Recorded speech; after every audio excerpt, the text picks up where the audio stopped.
Yo, what is going on, you guys? It's your boy King Sanders here. We are back with another day of sports betting. This is going to be for Thursday, February 16th slate of NBA action. We actually only have 3 games on the slate, so it's not like it's a massive slate, but I am going to be providing 3 plays, 1 from each of the games, and then we do, of course, still have our consensus play. So I'm super excited to dive into it, but before we did just want to go ahead and say that we are still currently on the road to 12,000 subscribers. So if you guys are new, make sure that you guys do like, comment, subscribe, turn on that notification bell so you guys know whenever I post. Next, I did just want to go ahead and give a quick shout out here to all of our members here on the channel. Thank you guys so much for everything that you guys do. And thank you guys so much for giving such a small channel such a big chance, as I always say. It truly does mean the absolute world to me. So much more than you guys will ever know. So without any further ado, let's go ahead and dive into a quick recap. As of yesterday, we had another winning day here in the NBA. Hopefully we can have one more good day before the All-Star break. A little update on that as well. For the All-Star break, I am going to have plays for like the three-point winner and the dunk contest winner, stuff like that.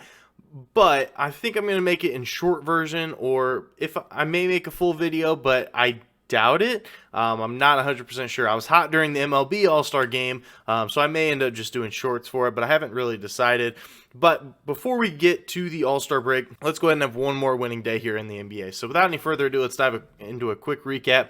We had Bam Adebayo over 10.5 rebounds. This one ended up working out for us pretty easily, exactly how I said it in the video yesterday, that he would be around guys like Nicholas Claxton, Ben Simmons, and some other guys that don't really shoot the ball extremely well. That was the exact script. Like that was the leaked script. Bam Adebayo finishes with 13 rebounds, really no sweat whatsoever. Then we had Jalen Green under 23.5 points versus the Thunder at -110. Unfortunately, he does end up getting injured. I know that at the end of the day, a win is a win. But still, you never want to see an NBA player go down, and you definitely don't want to see a young guy like Jalen Green go down like that. That is, hopefully it's nothing too serious. It looked like it was some sort of a groin injury, so hopefully it's nothing too serious. But he did end up getting injured in this game. He did have 14 points going into halftime, or just before halftime, whatever, right before he ended up getting injured. But they were down by like 27 or 26 when it ended up happening. So I don't really know how the second half would have looked for him. But either way, we did end up winning this one. Then we did have our one loss of the day. We had Keldon Johnson over 24.5 points versus Charlotte at -105. Man, I like, there's really nothing I can say about this one. Keldon Johnson, he actually he played terrible, really, up until like the fourth quarter. Ends up dropping 8 points in the fourth quarter to make it interesting. Finishes with 21 points, but shot 6 for 20. So it's like, you can't hit an over when you're shooting 6 for 20. You just really can't. But regardless, we ended up going 2-1 on our plays, and then we did have our consensus play as well. We did end up having the Cavs and the 76ers. We had the 76ers in that one. Turned out to be a lot closer than I thought it was going to be. The Cavs were down by like a huge number in the first half. Ended up fighting back and making it a close game. So, but regardless, the 76ers ended up getting it done. So, ended up going 2-1 on our official plays. So, without any further ado, let's go ahead and dive into today's plays. So, for our first official play of the day, we're going to be taking Paul George over 20.5 points here versus Phoenix at -120. I know. Paul George literally just burned us. He absolutely burned us the other night, but they lowered his line again. I can't. Like, this is extremely disrespectful. I know he's gone under in 3 straight games. I got it. I get why this line is low. But come on, we're talking about Paul George here. I just think that this is a spot that he does end up going over. The Suns have lost a lot of wing defense as well, losing Mikal Bridges. And even Cameron Johnson can play a little bit of defense. So you are talking about 2 pretty good wing defenders. They are losing both of those. Obviously, Jay Crowder's still not playing this year. And the Suns do allow the 4th most points per game to opposing shooting guards, and the 4th most in the last 30. And the 4th most in the last 15. So it's not like, anything's really changed over the last like 30 to 15 games.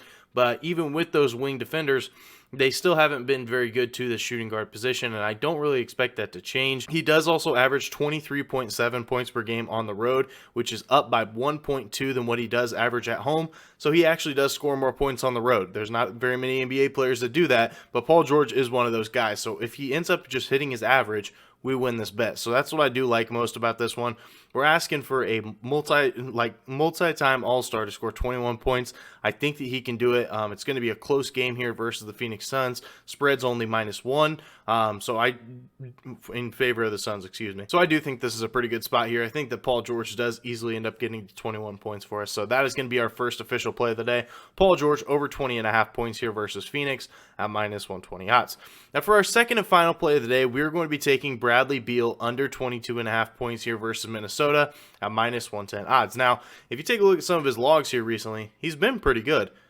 But they did not have the full team extremely healthy, and Kyle Kuzma and Kristaps Porzingis are back on the team, and they should be active and ready to go. With the big three of those three, Bradley Beal, Kyle Kuzma, and Kristaps Porzingis on the floor, he has only hit this over in 2 out of his last 8 games. So he's 6-2 to the under in his last 8 games. And the Timberwolves have actually been pretty solid on defense. The Timberwolves do allow the 8th fewest points per game to opposing small forwards just in general over the course of the season, but they also allowed the 3rd fewest in the last 15 and the 5th fewest in the last 7. So they've really picked things up here recently. I know that Minnesota has kind of been dealing with some things, but Rudy Gobert being back in there has actually started to ramp up their defense quite significantly. So I really do like this one here. And he has gone under in 2 straight here versus Minnesota. And that was before they ended up getting any of these guys. And I think that they are going to be taking some shots away from Bradley Beal. He hasn't been shooting at a very high volume here recently either, unless whenever those guys are out of the rotation, of course. But recently, with everybody healthy, it just hasn't quite been the same. Minnesota is also 11th in defensive efficiency, so they're just outside that top 10. And Timberwolves, to their last 10 shooting guards to be playing against them, the last 10 starting shooting guards, they're 9-1 to this under. So I really do like this one here. I mean, you're asking for 23 points from this guy, and I just think that Minnesota is going to really be able to slow this game down and make it really tough here for Mr. Bradley Beal. So hopefully I don't give any bad juju for him, but I do think this is a good spot. So we're going to be riding with it here for our second official play of the day. Bradley Beal under 22.5 points here versus Minnesota at -110 odds. Now, at the time of recording this video, there are no lines up for the Bulls and the Bucks game.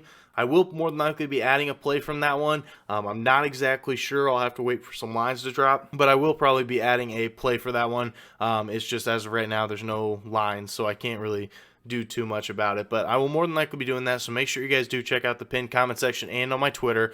They will be posted there, of course, if I do end up adding a play. But regardless, those are our 2 official plays. Now for our consensus play of the day, we are going to the late night hammer. We are going to the Clippers at the Suns. The Suns are currently 1-point favorites here versus the Clippers.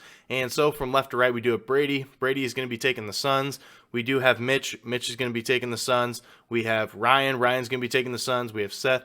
Seth is going to be taking the Clippers, and me personally, I am also going to be taking the Suns. I am not going to allow the Suns to hurt me again. I bet against them way too many times, and I've been proven wrong, so I'm not doing it again. I'm not falling for it, so I really do like this play here. Hopefully, it does end up working out for us for our consensus play. We've been red hot since we ended up starting it, and hopefully we can continue this all the way through the All-Star break. So I really do like this one here. So our consensus play of the day is the Suns -1 at home here versus the Clippers at -110 odds. So that is going to do it for today's video. If you guys did enjoy, make sure you guys do like, comment, subscribe, turn on that notification bell so you guys know whenever I post. Like I said, we are still currently on the road to 12,000 subscribers. So if you guys are new, make sure that you guys are subbed. But that's going to do it for me. This is King Center signing out. Peace.